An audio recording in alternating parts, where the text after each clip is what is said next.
noticed that sometimes people come and maybe because of the neighbors and maybe other people who live in the housing unit or the way you are, this is not a good place for you.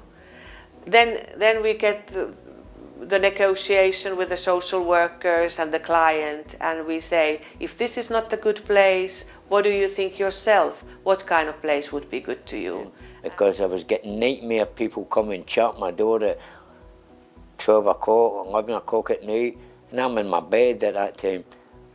No, just couldn't handle it, so Gary and Timmy moved me here. And if, for example, someone was to not fulfil the terms of their tenancy, whether that's through antisocial behaviour or not paying rent or whatever, and they got evicted, we would then stick with that person in that, and support them into another tenancy or look at other options for them.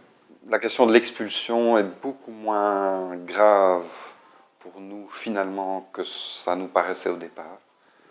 Donc, à condition qu'il y ait évidemment un relogement après. Mais c'est plutôt une étape dans le processus. Donc la personne apprend de l'expulsion qu'elle a subie, l'équipe d'accompagnement apprend aussi, et généralement le relogement, on voit qu'on a franchi une étape. Donc pour nous, c'est de plus en plus vu et perçu comme une étape dans le processus d'apprentissage, d'investissement du logement.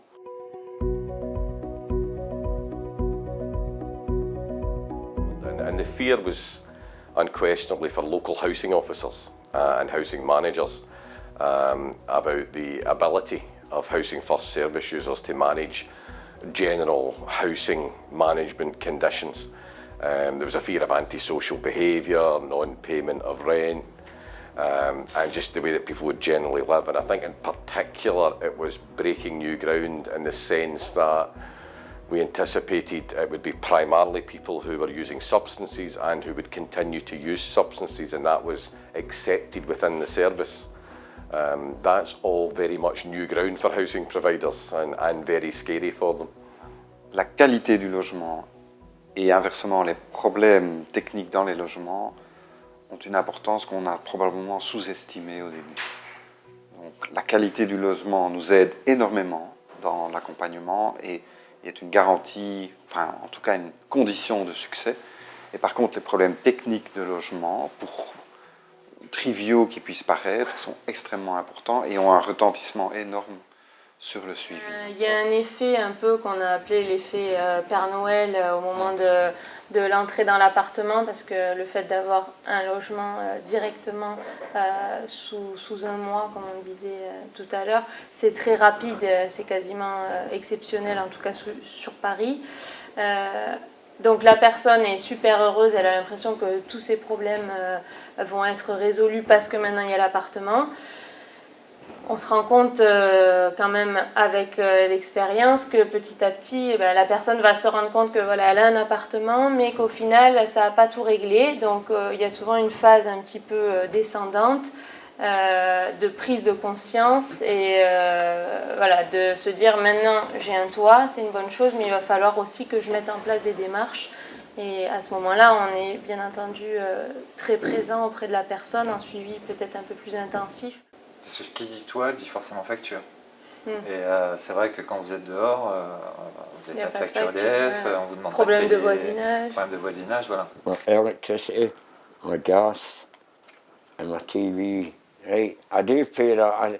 I wouldn't have done it years ago, but because I'm getting older and I'm getting wiser, I've paid my bills. Il y a eu un moment aussi où pour moi c'était pas vraiment un cadeau en fait d'avoir un logement, parce que je me suis retrouvée très seule en fait plus.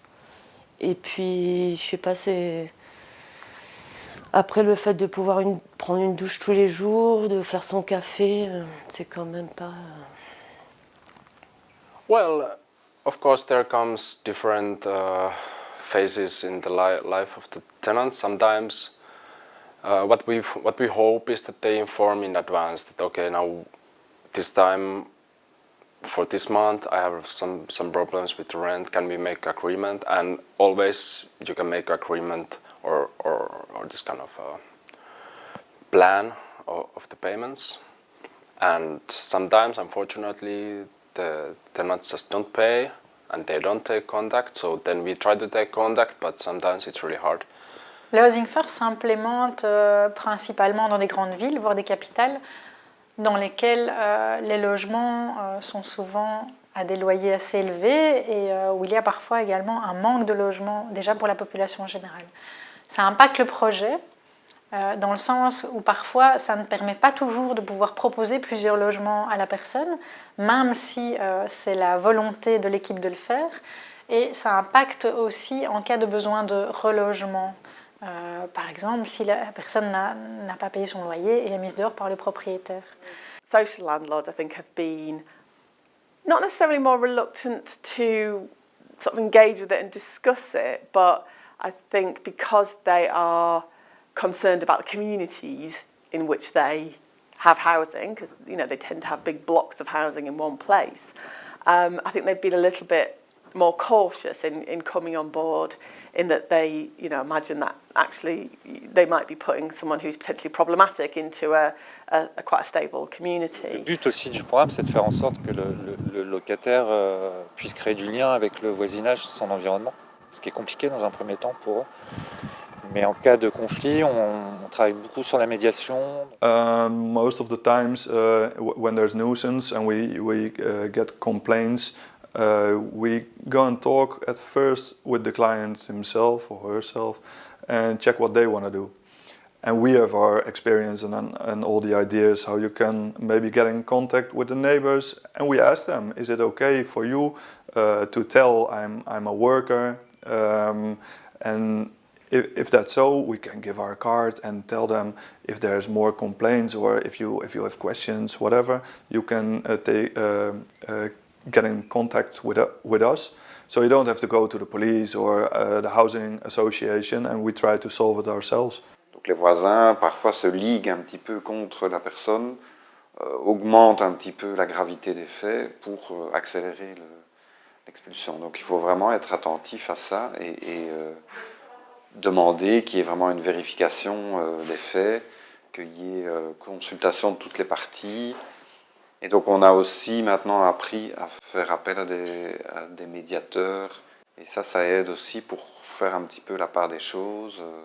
Parce qu'alors on apprend que bon, il y a d'autres voisins qui se plaignent beaucoup, mais qui eux aussi causent beaucoup de problèmes. Et du coup, les torts sont partagés. Et dans certains cas, on arrive à empêcher l'expulsion et à arriver plutôt à des compromis.